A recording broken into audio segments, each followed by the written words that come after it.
Good morning, dear students. Today in this video we'll study the topic accumulation of variation during reproduction. Characters are passed from one generation to another, but next generation shows variations from the previous generation. Extent of variation depend upon the type of reproduction. Organisms reproducing asexually have minor differences between them which may appear due to small inaccuracies while replicating or copying DNA. Organisms show sexual reproduction show more variations. Variations in individuals in different organisms may be advantageous or disadvantageous. Therefore, chances of survival of these variations are not same.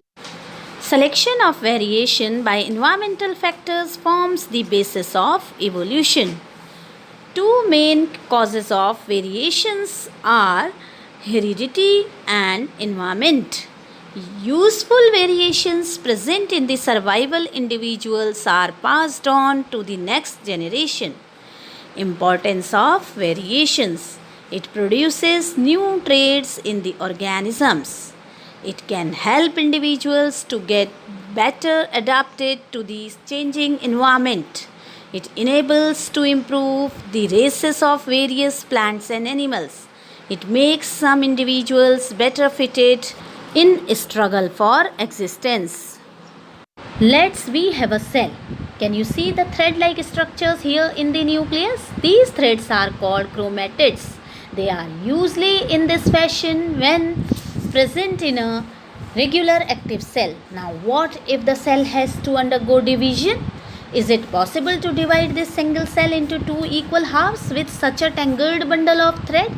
Of course not. Imagine we have the different color threads entangled together. If we have to separate them, what first thing we should do?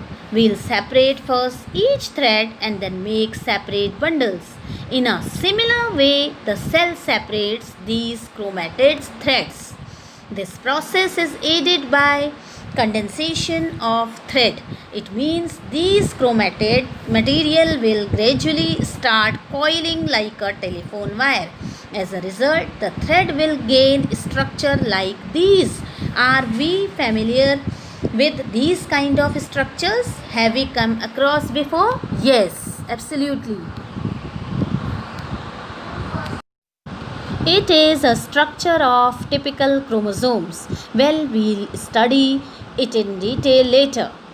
For now, we need to get a basic idea about them. So, we have this cell with threads stored in the classical chromosome structure. This structure is seen only when the cell is in process of division.